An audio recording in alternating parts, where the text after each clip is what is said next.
జీవనరేఖ కార్యక్రమానికి స్వాగతం. మోకాలి చిప్ప మార్పిడి శస్త్రచికిత్సలో రోబోటిక్ పాత్ర ఏంటి? రోబోటిక్ శస్త్రచికిత్స వల్ల కలిగే ప్రయోజనాలేంటి? డెంగ్యూ జ్వరం ఎలా వస్తుంది? దాని లక్షణాలు ఎలా ఉంటాయి? డెంగ్యూ జ్వరం ఉన్నవారికి ఎలాంటి పరీక్షలు చేయాలి? ఎలాంటి చికిత్సలు అందుబాటులో ఉన్నాయి? ఓనస్ రోబోటిక్ హాస్పిటల్ నుంచి robotic knee replacement surgeon doctor Balaraj Naidu గారు మరియు జనరల్ ఫిజిషియన్ డాక్టర్ రవికిరణ్ గారు మనతో పాటు ఉన్నారు. మరి మోకాళ్ళ నొప్పులకు సంబంధించి కావచ్చు, రోబోటిక్ సర్జరీకి కావచ్చు, డెంగ్యూకి సంబంధించి మీకు ఎటువంటి సందేహాలు ఉన్నా కూడా నివృత్తి చేసుకోవాలి అనుకున్నట్లయితే వెంటనే స్క్రీన్ మీద కనిపిస్తున్న నంబర్స్ కాల్ చేయొచ్చు.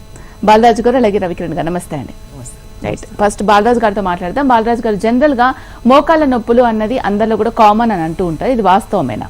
అవునండి, మోకాళ్ళ నొప్పులు రావడానికి మెయిన్ కారణం ఆస్టియో ఆర్థరైటిస్ అంటారు. ఆస్టియో ఆర్థరైటిస్ అంటే ఏజ్ రిలేటెడ్ ఆర్థరైటిస్.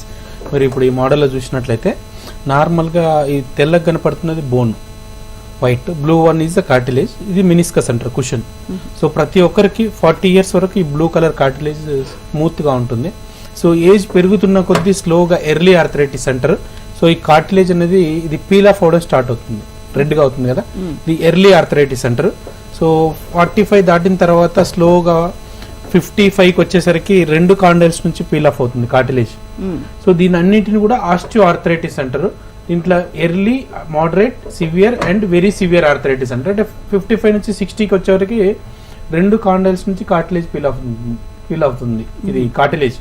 సో మనకు ఎర్లీ స్టేజ్ ఆర్థరైటిస్ లో వచ్చేసరికి మందులతో ట్రీట్మెంట్ చేయొచ్చు, ఫిజియోథెరపీ అండ్ మెడిసిన్స్, ప్రికాషన్స్ అంటే కింద కూర్చోకూడదు, మెట్లు ఎక్కకూడదు, ఇండియన్ టాయిలెట్స్ వాడకూడదు. అండ్ మోడరేట్ ఆర్థరైటిస్కి వచ్చేసరికి మనము వెయిట్ లాస్ అయ్యి ప్లస్ సాల్ట్ రెస్ట్రిక్టెడ్ డైట్ తీసుకోవాలి. దాంతోపాటు పిఆర్పి ఇంజెక్షన్స్ కొందరికి మాత్రమే రికమెండ్ చేస్తాం, not for every one. And advance స్టేజ్లో మాత్రం కంపల్సరీగా సర్జరీ చేసుకోవాలి ఈ కార్టిలేజ్ పోయిన దాంట్లో. దానికి ఏం చేస్తామంటే మన దగ్గర ఉన్న లేటెస్ట్ ట్రీట్మెంట్ ఈ నీ రీప్లేస్మెంట్ సర్జరీ, వేర్ ఆ అరిగిపోయిన కార్టిలేజ్ ఉంది కదా, దాన్ని కంప్లీట్గా కట్ చేసి ఒక సైడ్ స్టీల్, ఒక సైడ్ ప్లాస్టిక్ వేస్తాం అన్నట్టు. దీన్ని టోటల్ నీ రీప్లేస్మెంట్, టీకేఆర్ అంటారు. టీకేఆర్ చేయడంలో మెయిన్గా ఒక 3 పద్ధతులు ఉన్నాయి. అంటే ఒకటి కన్వెన్షనల్ నీ రీప్లేస్మెంట్ సర్జరీ, అంటే ఎంత బోన్ కట్ చేయాలి ఏంటి అనే దాన్ని ముందే మనం ఇది మెజర్ చేసుకోవచ్చు. సో కన్వెన్షనల్ సర్జరీ అంటే hand made technique. Then second generation is computer navigation. Computer navigation అంటే ఏంటంటే computer will guide us how much bone to cut. And మా యొక్క ప్రత్యేకత ఏంటంటే third generation, where it is a robotic surgery. ఇది fully automated robots. మీరు వీడియోలో చూసినట్టయితే మా రోబోట్లు కనపడుతుంటాయి. ఇది ఫుల్లీ ఆటోమేటెడ్ సర్జరీ, 6 minutes కంప్లీట్గా సర్జరీ చేస్తుంది. ఇప్పుడు మీరు చూసినట్లయితే స్క్రీన్ మీద ఉన్న పేషెంట్ చూడండి, వాళ్ళు వితిన్ 10 days సర్జరీ అయిపోయిన తర్వాత ఎంత హ్యాపీగా నడుస్తున్నారు. అండ్ దీని యొక్క వారంటీ కూడా 30 years ఇస్తున్నాం మేము. సో దీని యొక్క మెయిన్ రోబోటిక్ సర్జరీ వల్ల మెయిన్ అడ్వాంటేజ్ అంటే ఫస్ట్ ఫాస్ట్ రికవరీ ఉంటుంది, తక్కువ బోన్ కట్ చేయొచ్చు, and excellent results, 30 years warranty ఇస్తున్నాం. సో ఓనస్ రోబోటిక్ హాస్పిటల్స్లో మెయిన్గా ఇప్పుడు మీరు ఆ స్క్రీన్ మీద చూస్తే బ్లూ కలర్లో కనపడుతుంది, అది మోడల్. సో దీంట్లో మనం ఈవెన్ 0.1 mm కట్ చేయాలన్నా కూడా రోబోట్ ద్వారానే సాధ్యమవుతుంది.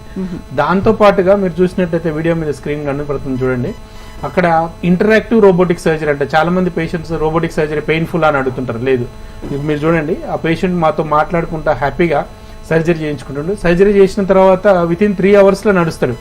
అండ్ ఒక 2 days మెట్లు ఎక్కడం, దిగడం, ఇండియన్ టాయిలెట్స్ వాడడం అవన్నీ జరుగుతుంది. దీని యొక్క లైఫ్ టైం కూడా 30 years ఉంటుంది. ఓకే, జనరల్ గా అసలు ఏ ఏజ్ వాళ్ళకి ఇది సూటబుల్ అని అంటారు? అంటే కొంతమందికి చేయించుకున్నా కూడా మళ్ళీ పెయిన్ వస్తుంది అని అంటూ ఉంటారు. మరి రోబోటిక్ సర్జరీ త్రూ అలా కాకుండా ఉంటుందా? రోబోటిక్ సర్జరీ యూజువల్గా we recommend around stage 4 arthritis, కంప్లీట్గా అరిగిపోయిన వాళ్ళకు. అండ్ రోజు చేసుకునే పనులు చేసుకోవడానికి అంటే ఇబ్బంది అవుతుంది, బాత్రూమ్కి వెళ్ళడానికి కష్టం అవుతుంది, మార్కెట్కి వెళ్ళి కూరగాయలు తెచ్చుకోవడానికి కష్టం అవుతుంది, రాత్రిపూట నిద్రపోవడానికి కష్టం అవుతుంది, వాళ్ళకు యూజువల్గా we recommend knee replacement surgery. And ఈ యొక్క సక్సెస్ రేట్ కూడా 99.99% ఉంటుంది. యూజువల్గా చాలా మంది భయపడుతూ ఉంటారు, సర్జరీ అయిన తర్వాత నడవకపోవడం, చీమ్ పడుతుంది అంటారు. చీమ్ అనేది ఏంటంటే బాడీలో ఒక ఇమ్యూనిటీ పవర్ తక్కువైనప్పుడు మనకు చీమ వచ్చే ఛాన్స్ ఉంటుంది. బట్ ముందే సర్జరీ కంటే ముందే టీకేఆర్ ప్రొఫైల్ అంటే టోటల్ నీ రీప్లేస్మెంట్ చేయడానికి వైరల్ మార్కర్స్ ప్లస్ వాళ్ళ యొక్క ఇమ్యూనిటీ పవర్ ఎలా ఉంది మొత్తం అవన్నీ ముందే స్క్రీన్ చేసుకుంటాం అన్నట్టు. దాంతో మనం 99.9% రికవర్ చేసుకోవచ్చు. ఒకవేళ ఏమైనా సిమ్టమ్ వచ్చినా ఇమీడియట్గా డాక్టర్ గారు కలిస్తే చిన్న యాంటీబయాటిక్స్తో 5 days తగ్గిపోతుంటుంది. ఓకే, జనరల్గా ప్రొసీజర్ ఎలా ఉంటుంది, ఎంత టైం పడుతుంది, ఏ ఏజ్ నుంచి ఏజ్ వాళ్ళకి మీరు ప్రిఫర్ చేస్తారు? యూజువల్గా we recommend around 55 to 65 years. Even we're doing surgery till 85, 90 2 కాళ్ళు చేస్తున్నాము. అండ్ ఇవన్నీ కూడా లాస్ట్ స్టేజ్లో రికమెండ్ చేస్తాం. యూజువల్గా we recommend first weight loss. So weight loss కూడా ఏంటంటే హైట్ ఇన్ సెంటీమీటర్స్ -100 అంటాం. అంటే ఒక మనిషి 180 సెంటీమీటర్స్ ఉన్నాడు అనుకోండి, వాళ్ళు 180 - 100 అంటే 80 kgs is the ideal weight. 80 దాటిన తర్వాత ఈచ్ కేజీ మీద మనకు 5 kgs లోడ్ పడుతుంది. అదేవిధంగా కంపల్సరీగా మెట్లు ఎక్కడం కూడా కంప్లీట్గా బ్యాన్ చేయాలి. ప్లస్ ఇండియన్ టాయిలెట్స్ మీద కూర్చోకుండా ఉండాలి. అండ్ మెట్లు ఎక్కడం దిగడం అవాయిడ్ చేయాలి. ప్లస్ బాసిబట్టలు వేసుకొని వజ్రాసనాలు వేసుకొని పద్మాసనాలు వేసుకోవడం అవాయిడ్ చేయాలి. బికాస్ నీ ఎంత ఫోల్డ్ అయితే అన్ని టైమ్స్ మనకు లోడ్ ఎక్కువ పడుతుంది జాయింట్ మీద. సో దానికోసం మేము recommend weight loss, strict salt restricted diet, pickles కూడా స్టోర్డ్ పికిల్స్ కాకుండా ఫ్రెష్గా ప్రిపేర్ చేసినవి తీసుకొని ఉండాలి. And more of protein diet like ఆకుకూరలు, పాలకూర, బచ్చల కూర, మెంతుల కూర అండ్ మిల్క్ ప్రొడక్ట్స్. ప్లస్ ఒక గంట సేపు ఎక్సర్సైజ్ మార్నింగ్ కానీ ఈవినింగ్ అని చేసినట్టయితే వాళ్ళకు జాయింట్ కాలం 35 years వరకు 35 years నుంచి స్టార్ట్ చేస్తే మోకాలు స్టార్ట్ చేస్తే అరౌండ్ 75 years వరకు మనం మోకాలు అరుగుదల లేకుండా చూసుకోవచ్చు. ఓకే, జనరల్ గా మీరు ఒబేస్ ఉన్న వాళ్ళలో వెయిట్ లాస్ అవ్వాలి అని చెప్తూ ఉన్నారు కదా, మరి చాలా మంది చాలా బక్కగా ఉన్న వాళ్ళలో కూడా పెయిన్స్ వస్తూ ఉంటాయి. సో వాళ్ళలో ఏం జరుగుతుంది? Very good question. ఇదేంటంటే చాలా మందికి ఈ జెనెటిక్ రీజన్స్ కూడా we're recently seeing. Out of 100 patients లో 20% of the patients having very lean weight ఉంటారు, సన్నగా ఉంటారు. వాళ్ళకి రుమటైడ్ ఆర్థరైటిస్ అంటే కీళ్ళవాతం జెనెటిక్. వాళ్ళ ఇంట్లో ఎవరికైనా మదర్ కానీ ఫాదర్ కానీ ఆర్ ముత్తాతలకు ఎవరికైనా 7 generations ఎవరికి ఉన్నా కూడా వాళ్ళకి జీన్స్ పాజిటివ్ వచ్చే ఛాన్స్ ఉంది. సో దీన్ని రుమటైడ్ ఆర్థరైటిస్ అంటారు. దీనికి సపరేట్ టెస్ట్లు RA ఫ్యాక్టర్, యాంటీ-CCP యాంటీబాడీస్ అనే టెస్టులు ఉంటాయి. ఇవి చేసుకొని పాజిటివ్ వస్తే రుమటైడ్ ఆర్థరైటిస్ మెడిసిన్ వాడాలి. ఒకవేళ నెగిటివ్ ఉంటే మాత్రం సీరో నెగిటివ్ ఆర్థరైటిస్ అంటాం. అంటే టెస్టులన్నీ నెగిటివ్ ఉన్నాయి బట్ ఆర్థరైటిస్ పాజిటివ్ ఉంటాయి. దానికి సపరేట్ మందులు ఉంటాయి. ఆ మందులు కంపల్సరీగా ఒక 3 to 6 years వాడినట్టయితే వాళ్ళు ఐడియల్ హెల్త్ మెయింటైన్ చేసినట్టయితే కంప్లీట్గా ఆర్థరైటిస్ నుంచి నివారణ పొందొచ్చు. ఓకే, మరి రోబోటిక్ ద్వారా సర్జరీ అనేది ఎవరికైనా చేయొచ్చా, లేదంటే ఈ రోబోటిక్ ద్వారా సర్జరీ చేయడానికి వీళ్ళకి అవ్వదు ఎందుకంటే సివియర్ స్టేజ్ ఉంది, ఇలా ఏమైనా కండిషన్స్ ఉంటాయా? రోబోటిక్ సర్జరీ ఎవరికైనా చేయొచ్చు. అండ్ దీని యొక్క అడ్వాన్స్ టెక్నాలజీ వల్ల ఇంకా ఎవరైతే నార్మల్ కన్వెన్షనల్ సర్జరీకి ఫిట్ కారో వాళ్ళకి ఇంకా తక్కువ కోత, faster recovery and excellent results. And surgery time కూడా మనం less than 8 to 10 minutes main surgery అయిపోతుంది. అండ్ లోపల కూడా బోన్ మ్యారో ఓపెన్ చేయాల్సిన అవసరం లేదు దీనివల్ల. యూజువల్గా కన్వెన్షనల్ సర్జరీలో ఒక స్ట్రైట్ రాడ్ ఫీమర్ బోన్లకి ఇన్సర్ట్ చేస్తుంటాం. బట్ దీని యొక్క సర్జరీలు ఏంటంటే ఎక్కడ కూడా బోన్ మ్యారో ఓపెన్ చేసేది ఉండదు. Straight away robot will be performing the surgery. ఇది 4th generation రోబోట్ అంటాం. అంటే ఫుల్లీ ఆటోమేటెడ్ రోబోట్. యూజువల్గా హ్యాండ్ హెల్డ్ రోబోట్స్ అంటారు కదా, అట్లా కాకుండా ఇది జస్ట్ మీరు రోబోట్ తీసుకొచ్చి బోన్కి అటాచ్ చేస్తాం. Robo will be performing the surgery in 8 to 10 minutes. So faster recovery కాబట్టి ఏ పేషెంట్కైనా సర్జరీ చేయొచ్చు దీనివల్ల. ఓకే, జనరల్ గా రోబోటిక్ సర్జరీ అంటేనే చాలా భయపడతారు. మనుషులు చేస్తుంటేనే భయపడే పరిస్థితులలో రోబోటిక్ సర్జరీ అంటే చాలా భయాలు ఉంటాయి. అండ్ ఆ ఏజ్ వాళ్ళకి షూర్ గా ఇంకా భయం ఎక్కువ ఉంటుంది. సో కౌన్సిలింగ్ అనేది ఎంతవరకు అవసరం అండ్ అవేర్నెస్ ఎంతవరకు ఉంది రోబోటిక్ సర్జరీ? సో రోబోటిక్ సర్జరీలో యూజువల్ గా హ్యూమన్ ఎర్రర్ ఉంటుంది, హ్యూమన్ మనిషి చేసే విధానంలో. బట్ రోబోట్స్ 99.99 ఎర్రర్ చేయవు. ఎందుకు చేయమంటే అవన్నీ pre determined and it is under surgeon control. Surgeon మీరు చూస్తూ ఉండండి స్క్రీన్లో, ఇక్కడ చూడండి సర్జన్ కంట్రోల్లో ఉంటుంది. ఇప్పటి వరకు మేము చేసిన సర్జరీలో మోర్ దాన్ 150 రోబోటిక్ సర్జరీ చేసినాం మా దగ్గర. ఎక్కడ కూడా ఎర్రర్ రేట్ లేదు. యూజువల్గా ఎవరైనా టెక్నీషియన్ కానీ డాక్టర్ కానీ మిస్టేక్ చేస్తే అది మనకు ముందుకు ప్రీ డిఫైన్డ్ ముందుకు వెళ్ళనియదు, ఆ స్టెప్ దగ్గర ఆగిపోతుంది. అండ్ దాంతోపాటు ఇది ఇంటరాక్టివ్ సర్జరీ అంటారు. ఇంటరాక్టివ్ సర్జరీ అంటే ఇప్పుడు ఆ పేషెంట్ వాళ్ళ ఫాదర్ జర్మనీ నుంచి వచ్చాడు. జర్మనీ నుంచి వచ్చి ఇంటరాక్టివ్ సర్జరీ అంటేనే వచ్చాడు. సో నేను సర్జరీ చేస్తున్నప్పుడు నా మోకాలు నేను చూసుకుంటా సార్ అంటేనే అలో చేశాం. సో అతను ఇంటరాక్టివ్ సర్జరీ. యూజువల్గా కన్వెన్షనల్ సర్జరీలో భయపడుతుంటారు. ఇక్కడ చూడండి ఎంత హ్యాపీగా పేషెంట్ సర్జరీ చేయించుకుంటుండో. ప్లస్ ఇది 6 axis రోబోట్ అంటాం. అంటే humanly impossible to bend the cut the bone ఎన్ని 0.1 mm అంటే మిల్లీమీటర్ సబ్-మిల్లీమీటర్ యాక్యురసీ అనేది వెరీ డిఫికల్ట్. బట్ ఈ టెక్నాలజీలో ఏంటంటే దానివల్ల ఫాస్టర్ రికవరీ అండ్ తక్కువ కోత ఉంటుంది. And interactive surgery. పేషెంట్ నాతో మాట్లాడుతుంటాడు హ్యాపీగా, మీరు నేను ఎలా మాట్లాడుతున్నామో సేమ్ విధంగా పేషెంట్ సర్జరీ చేస్తున్నప్పుడు పేషెంట్తో మాట్లాడుతుంటాను నేను. They feel very happy, they are excited. ఓ సర్జరీ అయిపోయిందా సార్ అని అడుగుతుంటారు. ఓకే, ఇంతకు ముందు ఒక కాల్ మనం చూసాం విజువల్లో, చాలా హ్యాపీగా నడుచుకుంటూ వెళ్తున్నారు సర్జరీ తర్వాత. కొంతమంది అసలు సర్జరీకి ముందు నడవడానికి కూడా ఇబ్బంది పడుతూ ఉంటారు, చిన్నపిల్లలాగా నడుస్తూ ఉంటారు. అలాంటి వాళ్ళకు కూడా ఈ రోబోటిక్ సర్జరీ యూస్ఫుల్ గా ఉంటుందంటారా? ఇది స్టేజ్ 4 ఆర్థరైటిస్ అంటారు. దానివల్ల ఇప్పుడు ఆ పేషెంట్ ఆయన వైట్ షర్ట్ వేసుకొని నడుస్తున్నాడు కదా, he came in a wheelchair to me. Wheel చైర్లో ఉండి 15 రోజుల్లో చూడండి ఎంత హ్యాపీగా నడుస్తారు. 2 కాళ్ళ ఆపరేషన్ ఒకటే రోజు చేశాం. కార్డియాక్ ఫిట్నెస్ ఉంది, ఫిజిషియన్ ఫిట్నెస్ ఉంది, అనస్థిషియల్ ఫిట్నెస్ ఉంటే 2 కాళ్ళు ఒకటే రోజు చేస్తాము. దానివల్ల ఒకటే నొప్పి 2 కాళ్ళు ఒకటేసారి అయిపోతాయి అండ్ హ్యాపీగా ఉండొచ్చు. చాలామంది భయస్తులు ఏంటంటే నీ రీప్లేస్మెంట్స్ రిస్క్ ఎక్కువ, ఇన్ఫెక్షన్ ఛాన్సెస్ ఉంటాయి అని చెప్పి అవాయిడ్ చేస్తుంటారు. అటువంటిది ఏం లేదు. టెక్నాలజీ చాలా ఇవాల్వ్ అయింది. ఇప్పటిది కాదు, ఇది ఎప్పటి నుంచో మోర్ దాన్ 50 years నుంచి ఉంది. అండ్ ఇప్పుడు రోబోటిక్ టెక్నాలజీ గత 10 years నుంచి ఉంది. దానివల్ల యాక్యురసీ పెరుగుతుంది, ప్రిసిషన్ పెరుగుతుంది, ఫాస్ట్ రిజల్ట్స్ ఉంటాయి. రైట్ సార్, రోబోటిక్ సర్జరీ ద్వారా మోకాల నొప్పులకు శస్త్రచికిత్స ఏ విధంగా చేస్తారు పూర్తిగా తెలియజేశారు. రైట్, డెంగ్యూ గురించి మాట్లాడతాం రవికిరణ్ గారితో. రవికిరణ్ గారు, ఇప్పుడున్న సీజన్లో డెంగ్యూ ఫీవర్స్ ఎక్కువగా వస్తున్నాయని అంటూ ఉన్నారు. ముఖ్యంగా రీజన్ ఏంటి అండ్ ఎటువంటి జాగ్రత్తలు తీసుకోవచ్చు అండ్ ఎంత త్వరగా డాక్టర్ని విజిట్ అవ్వడం ఇంపార్టెంట్ అంటారు? నమస్తే అండి, నేను డాక్టర్ పి రవికిరణ్. జనరల్గా డెంగ్యూ గురించి మాట్లాడాల్సి వస్తే ఎట్లా ఉంటుంది అంటే, that is a mosquito born disease. అంటే ఏడీస్ రకం జాతికి చెందిన మస్కిటో అనేది దాని ద్వారా మా డెంగ్యూ డిసీజ్ అనేది ఏడీస్ మస్కిటో ద్వారా వచ్చే రోగం అది. సో జనరల్గా ఏడీస్ మస్కిటోని ఏమంటాం అంటే డొమెస్టిక్ బ్రీడర్ అంటాం దాన్ని. డొమెస్టిక్ బ్రీడర్ అంటే ఏంటి అంటే, మన ఇంటి చుట్టుపక్కల ఉండే వాటర్ ఉంటుంది చూడండి, వాటర్లో పెరుగుతుంది అది. సో జనరల్గా ఏమవుతుందంటే సిటీస్లోనే కానీ వాటర్లో కానివ్వండి, మనకి వర్షం పడ్డది అనుకోండి, ఎక్కడైనా వాటర్ నిల్వ చేరడం కానివ్వండి, లేదంటే ఓపెన్ వాటర్లో నీళ్లు చేరడం కానీ అట్లాంటివి అయినప్పుడు ఏమవుతుందంటే అక్కడ ఏడీస్ మస్కిటోస్ అనేవి పెరుగుతుంటాయి.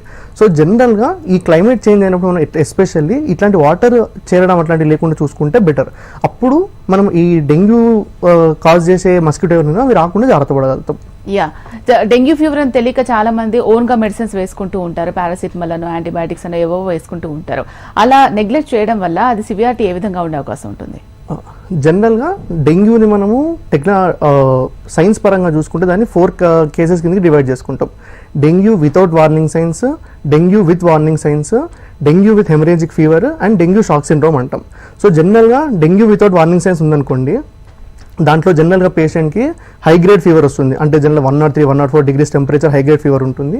దానితో పాటు బాడీ పెయిన్స్ కానివ్వండి, మజిల్ పెయిన్స్ కానివ్వండి, రెట్రో ఆర్బిటాల్ పెయిన్ అంటాం. రెట్రో ఆర్బిటాల్ పెయిన్ అంటే ఏంటంటే కంటి వెనక భాగం, అంటే పేషెంట్ అటుపక్క కానీ ఇటుపక్క కానీ చూసినప్పుడు కానివ్వండి, లేదంటే ఏదైనా స్ట్రెయిన్ చేసినప్పుడు కానీ పెయిన్ అనిపిస్తుంది, దాన్ని రెట్రో ఆర్బిటాల్ పెయిన్ అంటాం. ఇవన్నీ ఏంటంటే ఇవన్నీ డెంగ్యూ రోగం యొక్క లక్షణాలు ఇవన్నీ.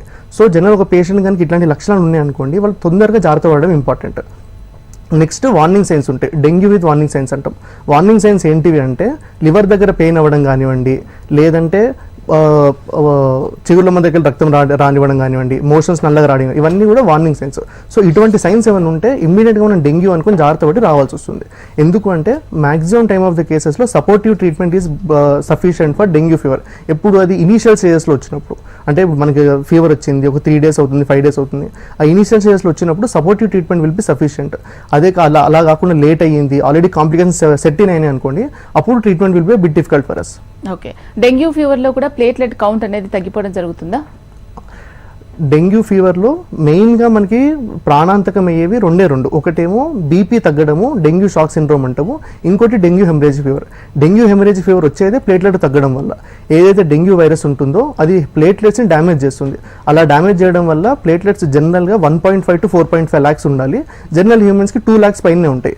అయితే ఈ డెంగ్యూ వైరస్ వలన మన బాడీ తీసుకునే చర్యల వలన ఈ ప్లేట్లెట్స్ పడిపోతుంటాయి. సో జనరల్గా less than 1.5 lakhs పడిపోతుంటాయి.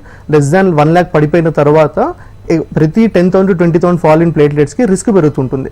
So less than 50,000 వచ్చింది అనుకోండి, there is increase chances of bleeding. ఒక్కొక్కసారి లెస్ దాన్ 20,000, 10,000 వచ్చినప్పుడు స్పాంటేనియస్ సెరిబ్రల్ హెమరేజ్ అంటాం. అంటే ఎటువంటి దెబ్బలు తగలకుండా ఏం చేయకుండానే స్పాంటేనియస్గా తలలో బ్లీడ్ అవన్నీ జరుగుతుంటాయి. సో ఇవన్నీ ఎప్పుడైతే అంటే జనరల్ ఇంకొకటి మనకి అపోహ ఉంటుంది, జనరల్గా డెంగ్యూ ఫీవర్ వచ్చింది అనుకోండి, ఆ ఫీవర్ ఉన్న టైంలోనే ఇట్లా అయితే అట్లా ఉండదండి. జనరల్గా డెంగ్యూలో వార్నింగ్ సైన్స్ ఎప్పుడు వస్తాయంటే 5 to 7 days of dengue fever అయిపోయి పేషెంట్ ఫీవర్ అంతా తగ్గిపోయిన తర్వాత తను రికవర్ అవుతారు అనుకున్న టైంలో ఈ ప్లేట్లెట్స్ పడిపోవడం కానివ్వండి, బ్లీడింగ్ అవ్వడం కానివ్వండి, షాక్లోకి వెళ్ళడం కానీ ఇవన్నీ జరుగుతుంటాయి. సో ఎస్పెషల్లీ డెంగ్యూ కనుక పాజిటివ్ వస్తే కనుక మీరు ఫస్ట్ 1 week కాకుండా నెక్స్ట్ 7 to 14 days కూడా చాలా జాగ్రత్తగా ఉండాల్సి వస్తుంది. ఎటువంటి వార్నింగ్ సైన్స్ ఏమైనా వచ్చినాయి అనుకోండి, ఇమ్మీడియట్గా హాస్పిటల్ కానీ ఎక్స్పర్ట్ ఒపీనియన్ కానీ తీసుకోవాల్సి వస్తుంది. ఆ 15 days అంతా కూడా అడ్మిషన్ లో ఉండాల్సిన అవసరం పడుతుందంటారా? జనరల్ గా ఎలా ఉంటుందంటే అండి, డెంగ్యూ పాజిటివ్ వచ్చినప్పుడు 90% ఆఫ్ పీపుల్ కి నార్మల్ వైరల్ ఫీవర్లో వచ్చి వెళ్ళిపోతుంది అది. కానీ మిగతా 10% పీపుల్కి 1 week తర్వాత సిమ్టమ్స్ స్టార్ట్ అవుతాయి. సో జనరల్గా మేమేమంటామంటే, ఒకవేళ పాజిటివ్ వచ్చింది, అంత పేషెంట్ స్టేబుల్ ఉన్నాడు, మేము ఇంటికి వెళ్తామన్నారు అనుకోండి, ఇంటికి వెళ్ళిన తర్వాత మీరు అబ్జర్వ్ చేసుకుంటూ ఉండాల్సి వస్తుంది. మెయిన్గా ఏం చూసుకోవాల్సి వస్తుందంటే, లివర్ దగ్గర పెయిన్ కానివ్వండి, లేదంటే కడుపులో విపరీతమైన నొప్పి కానివ్వండి, వామిటింగ్స్ కానివ్వండి, అంటే ఇదంతా ఎప్పుడు ఫీవర్ అంతా సబ్సైడ్ అయినాక 3 to 5 days తర్వాత స్టార్ట్ అవుతుంది. సో 3 to 5 days తర్వాత ఇట్లాంటి సిమ్టమ్స్ ఏమైనా వచ్చాయనుకోండి ఇమ్మీడియట్గా హాస్పిటల్కి రావాల్సి వస్తుంది. కొంతమందికి ఎలా ఉంటుందంటే డైరెక్ట్ స్టార్ట్ అవ్వడమే సివియర్గా స్టార్ట్ అవుతుంది, వాళ్ళకి మొత్తం అంతా కూడా వాళ్ళు హాస్పిటల్స్లోనే ఉండాల్సి వస్తుంది. మాక్సిమం వాళ్ళకి ఎట్లా ఉంటే ఇంప్రూవ్ అయ్యి ఇంటికి వెళ్ళిపోతారు, అట్లనే that will subside on its own. ఆ మిగిలిన కొంతమందికి మాత్రం ఇంటికి వెళ్ళిన తర్వాత సీరియస్ అయ్యే ఛాన్స్ ఉంటే వాళ్ళు మాత్రం ఈ సైన్స్ చూసుకొని ఏమైనా తొందర రావాల్సి వస్తుంది.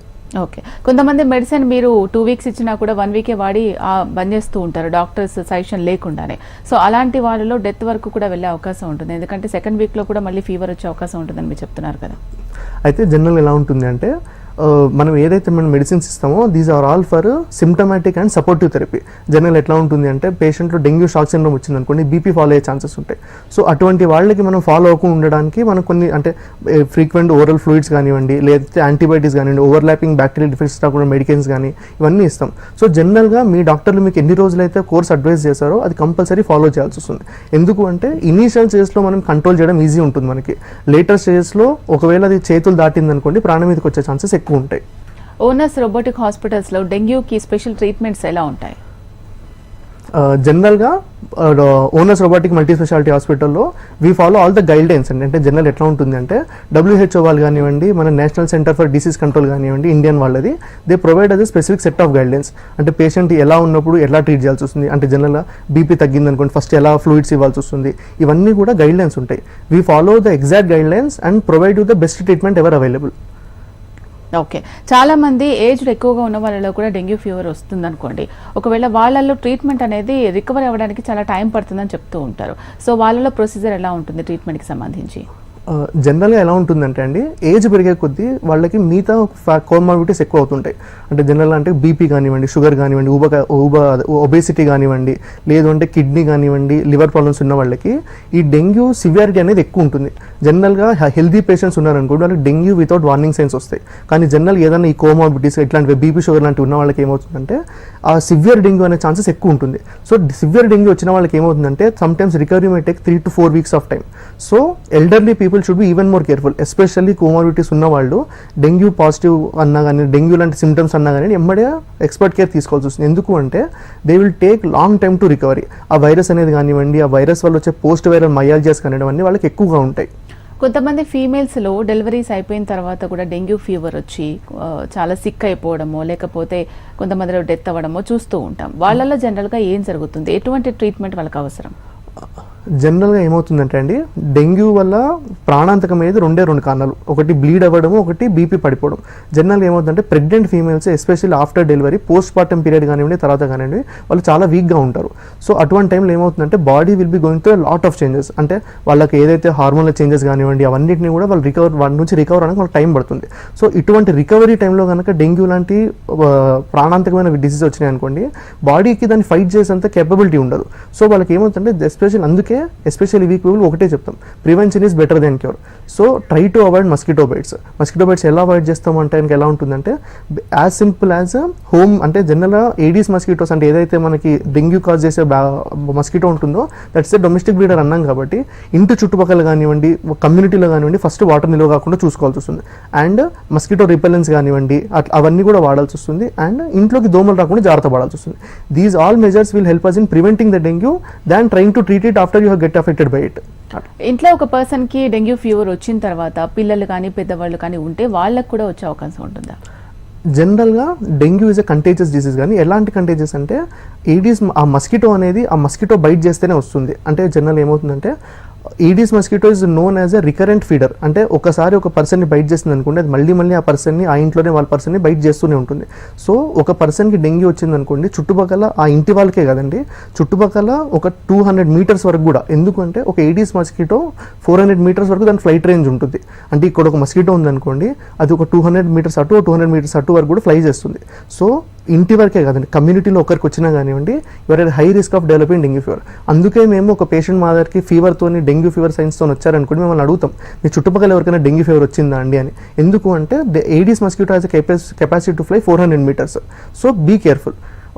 ఇది ఎందుకు ఇంపార్టెంట్ అంటే as a community we can prevent the entire community from getting dengue. అట్లా ఇంటికి వెళ్ళిన తర్వాత ట్రీట్మెంట్లో ఉన్నప్పుడే తగ్గిపోయింది కదా ఫీవర్ అని అనుకుంటూ ఉంటారు, కానీ దాని లక్షణాలు మళ్ళీ రిపీట్ అయ్యే ఛాన్సెస్ ఉంటాయి కాబట్టి ఎటువంటి జాగ్రత్తలు తీసుకోవాలి?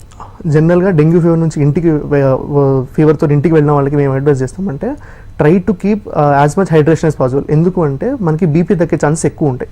సో ఫ్రీక్వెంట్గా ఓరల్ లిక్విడ్స్ కానివ్వండి, కొబ్బరి నీళ్ళు కానివ్వండి, లేదంటే మజ్జిగ లాంటివి కానివ్వండి, ఓఆర్ఎస్ పౌడర్ కానివ్వండి, ఇట్లాంటివన్నీ కూడా ఎక్కువ మోతాదులో లిక్విడ్ ఐటమ్స్ తీసుకోవాల్సి వస్తుంది. And at the same time try to avoid out side contaminated food. ఎందుకు అంటే డెంగ్యూ వల్ల మీకు రోగ నిరోధక శక్తి చాలా తగ్గిపోతుంది. దాని మీద నుంచి మీరు బయట ఫుడ్ తిని దాని వల్ల ఏమైనా ఇన్ఫెక్షన్స్ అయ్యాయి అనుకోండి, అది ఇంకా కాంప్లికేట్ అవుతుంది, ఇంకా సీరియస్ అవుతుంది మీకు. అండ్ హైడ్రేషన్తో పాటు సాఫ్ట్ డైట్ తినమని అడ్వైస్ చేస్తాం. ఎందుకంటే జనరల్గా కూడా post viral fevers there will be myalgias, అంటే జనరల్ ఎట్లా అంటే చాలా నీరసంగా అనిపించడం, వీక్నెస్ లాగా అనిపించడం, ఏది చేయాలనిపించకపోవడం, ఏది తినాలనిపించడం, ఇది ఒక్కొక్కసారి 2-3 వీక్స్ వరకు ఉంటుంది. అట్లా ఉన్నప్పుడు మీరు కనుక ఏదైనా హెవియర్ ఫుడ్ కానీ ఏమైనా తిన్నారనుకోండి, మీకు విరేచనాలు అవ్వడం కానీ, మోషన్స్ అవ్వడం కానీ, దానివల్ల ఇంకా వీక్ అవ్వడం కానీ జరుగుతుంది. సో జనరల్గా కూడా గ్రీన్ లీఫీ వెజిటేబుల్స్ కానివ్వండి, లిక్విడ్ డైట్ కానివ్వండి, సాఫ్ట్ ఫుడ్ కానీ తినమని చెప్తాం. It may take at least 2-3 weeks of your time to recovery. అది మీ మీరు అంతకుముందు ఉండే మీ జనరల్ కండిషన్ని బట్టి మీరు ఎంత తొందరగా రికవర్ అవుతుంది అనే దాన్ని బట్టి ఉంటుంది. జనరల్ గా డెంగ్యూ ఫీవర్ వచ్చిన తర్వాత కంప్లీట్ గా రికవర్ అవ్వడానికి ఒక పర్సన్ కి ఎన్ని డేస్ టైం పడుతుంది? అదే అండి, ఇప్పుడే చెప్పాను కదా, జనరల్గా ఒక పర్సన్ ఫిజికల్ అంటే అంతకుముందు తనకున్న ఫిజికల్ స్టేటస్ని బట్టి తన టైం పడుతుంది. ఒకవేళ ఒక 20-25 ఇయర్స్ యంగ్ మేల్ ఉన్నాడు, ఫిజికల్లీ చాలా యాక్టివ్ ఉన్నాడు, హెల్దీ ఉన్నారు అనుకోండి, ప్రాబ్లీ వాళ్ళు ఒక 5 to 7 డేస్లో రికవర్ అవుతారు. అలా కాకుండా ఒక పేషెంట్కి బీపీ, షుగర్, ఒబేసిటీ లాంటివి ఉండి, ఎల్డర్లీ ఫీమేల్ ఉండి ముందు నుంచే వీక్ ఉన్నారు అనుకోండి, ఒక్కొక్కసారి 1-2 months టైం పడుతుంది మీకు. So don't worry about it. ఏంటిదంటే try to maintain good lifestyle and try to maintain good food that will help in faster recovery and have good hydration. Okay Ravikiran garu, okay Balaraju గారు, knee replacement కాకుండా robotic సర్జరీకి అయితే ఎంత అడ్వాన్స్డ్గా success rate ఉంది దాని గురించి explain చేశారు. అండ్ ఓనర్స్ హాస్పిటల్లో డెంగ్యూకి ఎటువంటి అడ్వాన్స్ ట్రీట్మెంట్ ఉంది దాని గురించి కూడా క్లియర్గా ఎక్స్ప్లెయిన్ చేశారు. థ్యాంక్ యూ సో మచ్ అండి. Thank you. ఇది ఇవాల్టి జీవన రేఖ చూస్తూనే